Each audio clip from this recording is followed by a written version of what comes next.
Ang inyong pamahalaan ay hindi po natutulog, hindi po nagbabakasyon, kung hindi walang ginawa, kundi mag-isip ng paraan kung ano ang pangangailangan ng ating ng taong bayan. Magandang araw sa lahat, May 22, 2026.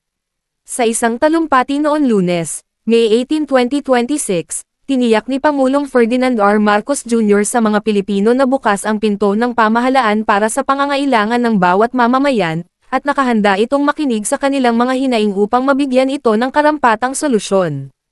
Sabihin po ninyo sa amin kung ano ang mga problemang hinaharap ninyo, anong klaseng tulong ang kinakailangan ninyo, at titignan po natin.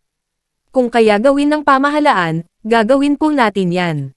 Huwag po kayong mag-alala. Nandito po ang inyong pamahalaan, nandito po ang gobyerno na mag-aalalay sa inyo, na tumutulong sa inyo, at tinitiyak na yung buhay po ninyo ay maging mas maginhawa.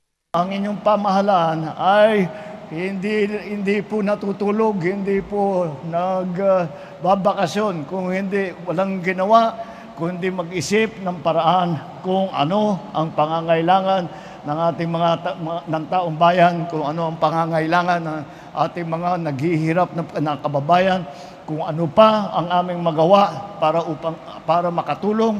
Ito po ay aming ginagawa. At bukod pa ron, kami po ay nakikinig din sa inyo. Kaya't sabihin po ninyo sa amin kung ano ang mga problema, anong nahaharap ninyo, anong klaseng tulong ang kinakailangan ninyo. At titignan po natin, at kung kaya gawin ng pamahalaan, gagawin po natin yan. Huwag po kayong nag-aalala.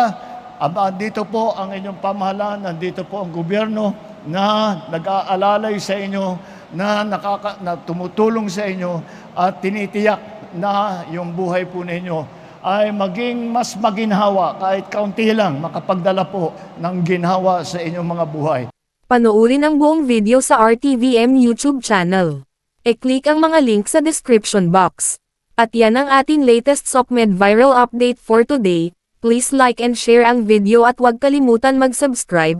I-click ang notification bell for more SOCMED viral updates at suportahan po ang ating Facebook page. Maraming salamat sa lahat ng nag-subscribe indeed. Magandang buhay sa lahat.